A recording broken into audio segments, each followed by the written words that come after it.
Welcome to Things I Can't Say, the podcast for the things parents whisper, not post. I'm Annie, a parent who's walked through the quiet, lonely hallways of raising a child with traits that don't fit neatly into any of the parenting books, or on anyone's social media feed either. Each week we'll open the door to stories that rarely get told out loud. I'll start with mine, and then you'll hear from other parents, mental health professionals, and people who know what it means to live in the gray instead of the black and white. This is a place where shame loses its power, where complexity isn't feared but explored, and where love doesn't have to be easy in order to be real. If you've ever felt like no one else could possibly understand, you're not alone here. This is Things I Can't Say, and I am so glad you're here. Welcome back to an episode with all of the trigger warnings, because we are going to dive into the sexual abuse that happened within the walls of our home. Some of this is stuff that I have talked about before, whether on here or other platforms, but I am going to kind of combine it all into one spot. I feel like I might talk in circles a little bit because of the PTSD involved in this specific topic for me. How did it go on for so long? Did I have suspicions? What did I see? All of those topics. I want to go into it further because the comments that I see on other platforms tells me that this is a very large problem that is happening. And I feel like, not that I owe it to anyone else to talk about this in a more thorough way, but I feel like it's important to talk about it. From the outside, if you just saw my children together, you never would have suspected that anything was happening at all. Like if you just saw them playing together, interacting, I don't believe that you would have suspected anything whatsoever. And I say that confidently because my children were going to therapy. They were going to the same place at the same time every week, seeing therapists in rooms next door to each other. These topics were being broached by those therapists because there were concerns, clearly. And those therapists didn't think it was happening either. There were no signs by way of how they interacted with each other that would have told you that there was a problem. And I want to make that so clear because if you have children in your home and you are trying to gauge this by how these kids are interacting with each other, you're not going to know by that. When a child is being sexually abused by another child who has any position of power or authority or even love over them, when there's already trauma involved, whether it's divorce, separation of parents, foster care, whatever it is, these children already have things going on, and this abuse looks like love. It looks like attention and care and love. And so I think the idea we have in our minds is that the child who is a victim does not want this happening. It will be so obvious because the child who is experiencing it does not want it happening, when that is not necessarily always true, because it looks like love and it feels like attention. And when you have this power dynamic, and I think part of what was happening in our home was we had this 6+ year age gap, a brother who is going into middle school, so much older, has more friends, has cooler things, and he's paying attention to a younger sister who was emotionally starved. She came into our home starved for attention, and she was receiving it quietly from him. And while she did not like what was happening, she did not want what was happening, that does not mean she did not want the love and attention that it was combined with, which makes it very confusing. And I just want to be so clear about that because I think even for adults who were abused as children, this is that messy gray area of, but maybe I wanted it. But maybe I didn't say no loud enough. But maybe I participated. But maybe it felt good. But maybe it still shouldn't have happened. It never should have happened. Even if you didn't say no, even if you played along, even if the older child knew better. The older child knew to keep it a secret. They knew to do it outside of public view. They knew, and you were a victim in that. My daughter was a victim in what happened, even if she wasn't fighting it, even if she wasn't screaming no, even if she wasn't telling every time. She was a victim in what was happening. Part of that issue within our home was these are two children who came out of foster care, who came from trauma. And in her mind, if she told us what was happening, he would be removed from our home, which was likely true at that point. She didn't want that to happen. He said things to her that added to that fear. And so she was afraid if she told us what was happening, she would lose her brother. She would lose the only biological piece that she had within our family, that he would be punished in a way that she didn't want him to be punished. And that was scary. And so that fear of us giving him that consequence, of him having to leave our home, of him having to go into foster care, of police being involved, of CPS being involved, all of that is trauma. And she did not want that for him. And so she did not want to tell us what was happening. She was afraid to share it because she was afraid of what the reaction would be to the information. Reality is she was probably correct in what that reaction would be, very justified in that. And that was what kept it going for so long, was her fear of what would happen to him.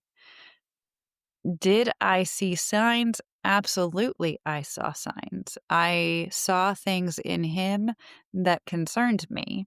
His behavior with other people was concerning. His way of acting was concerning. I saw bits and pieces that concerned me. In order for there to be a consequence to that, there had to be some more proof to that. And we could not get any proof that anything was happening because there was complete denial from both children, to us, to their therapists, to CPS, to police, to everybody. There was complete denial of what was happening. And there was also this knowledge in my head that if I pushed too hard to try to get information, that denial was going to get firmer because our daughter was so scared of him getting in trouble, of him going to foster care. And so the more that came up, the more she protected him. She protected her abuser, which adults do as well. Adults in abusive relationships do the exact same thing. So why would we expect anything different from a 5, 6, 7-year-old child? It's the exact same situation of keeping safe this person who's abusing us. Um, I knew things were unsafe, and I did not know what was unsafe. I knew things were happening based on behaviors, but I did not know what it was that was happening. Our daughter in that time frame would do very random things like cut holes in furniture, play with Barbies in ways that were red flags for me, things that children should not know. And also, she was living outside of our home her first 4 years, and I believe saw things that she should not have seen. There was consistently things happening in our home that made me feel crazy, I remember one night there was laundry detergent, like liquid laundry detergent spilled all over our daughter's bed out of nowhere. And she fully denied doing it, but the only thing that really made sense was that she did it. And she had done similar things. She filled our car with dirt one day, like just random things that she would completely deny. He would completely deny. I felt like I was losing my mind because these random things would happen. Something would be destroyed, messed up, and both kids would say they didn't do it. Now, years later, she very clearly can tell us that he would do those things, put her in a position of taking the blame for them. She wouldn't tell that it was him because she did not want him to get in trouble. She was so concerned with protecting him and keeping him safe that I don't believe we had, unless we had walked in and fully seen things in action, I don't believe that we would have known completely what was happening because I don't think she would have told us the truth as to what was happening until we reached that point where she felt safe enough to tell us. Um, the point that she felt safe enough to tell us he was out of our home. He was staying with our oldest daughter, who did not have children at the time. It was just her and her husband. She was being paid through disability services to help care for him. And our daughter came into our room. There was health classes happening at school at that point. You know, the sex ed type things that happen in 5th grade. Um, I think they were talking about girls and menstrual cycles or whatever. All these conversations we've already had at home. I'm a doula. We talk about bodies and pregnancy and stuff very outwardly and openly. She came into my room and she said something about the possibility of pregnancy. And I hesitated with that because that was such an odd thing for her to say. And I was like, well, there's really only one way for a girl your age to be pregnant. That would involve doing something with a boy. And she said, well, I have. And I said, well, who would that be? And she said, well, my brother. And I was like, okay. So the way that conversation happened, in which she legitimately was terrified that she could be pregnant after sex ed at school, and tied that to her brother, told me that it happened. Like, we couldn't deny it anymore. She couldn't take back what was said. The fear of pregnancy in a 10-year-old was without a doubt an issue. I talked her through what pregnancy would mean. I said, when was the last time something happened with him? And we talked through that it had been over a year. And I said, well, there's really no chance at this point that you would be pregnant if something happened over a year ago. And that did not calm her brain down at all, um, until a pregnancy test was given to her so she could confirm in her own mind that there was no possibility she was pregnant at 10 by her brother. I remained perfectly calm through that conversation with her, through going to the store and buying my 10-year-old a pregnancy test, through giving her a pregnancy test. All of those, I stayed so calm. And then I told my husband, I need to go to the store real quick, need to run a couple errands. I'll be back. I went and parked in a parking lot and screamed and cried in my car because processing that information in my head while we had already gone through multiple CPS investigations around this topic. Uh, the fact that my 10-year-old thought she was pregnant rocked me to my core. Uh, and the next day we called CPS and they investigated. We did the whole thing again. And people say, well, how could you believe her over him? Wh- I have zero doubt in my mind with the way that she talked about it. Um, Zero doubt. And of course, he later admitted to it, so that confirmed it all. But I wish I would have understood a few more pieces earlier on. I don't think it would have changed anything necessarily. I think my daughter likely still would have protected him, uh, till till the end. But I wish I would have understood more that children don't necessarily look like they're being abused. That what you see face to face, especially from kids who've already been through other forms of trauma, does not necessarily look like sexual abuse. It's not as blatant and obvious as people assume that it is, and it can happen so very quickly, so fast. It just takes just a moment. And I think every parent wants your kids to get along and play together and have those relationships where they can hang out together and play with toys together and go outside together. And to know that that's not always safe for your kids to even have those moments together. It's just makes me sick to my stomach to even go there. Uh, that night that she told me rocked my world and I think changed me forever. It's not her fault at all. It is the way that she spoke to me, and I'm so thankful that she felt comfortable saying those things to me. Do I wish she would have said it sooner? Sure. Sure, I do. Do I wish I would have known a whole lot sooner? Absolutely. Absolutely. I wish I could have stopped it sooner. I wish I would have known sooner. I wish so many pieces of that. And also, she needed to do that when she was ready. This isn't my story. This is her story. And she needed to share that information when she was ready to share it, which I think will sound wrong to some people. That I say it had to stop when it stopped. She had to be ready when she was ready. And also, there had to be some power and control on her end as well.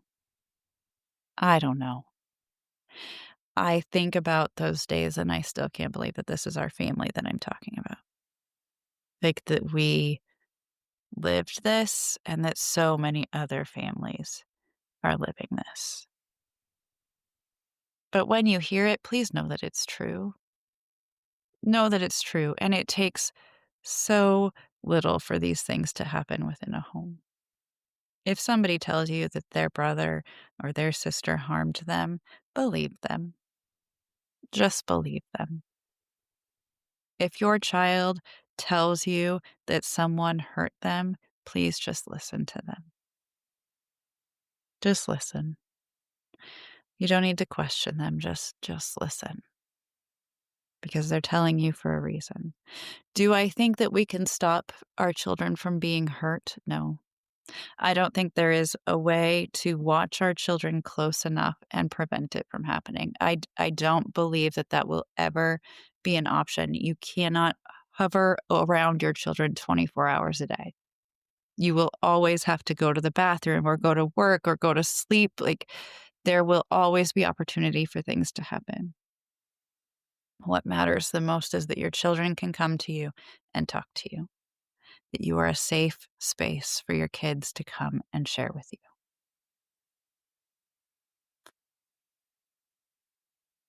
These things are hard to talk about and even harder to live through. I hate that it's part of our family's story. I hated, quite honestly, I hated putting up our Christmas decorations this year and leaving one stocking out. I hate that this is where we are as a family.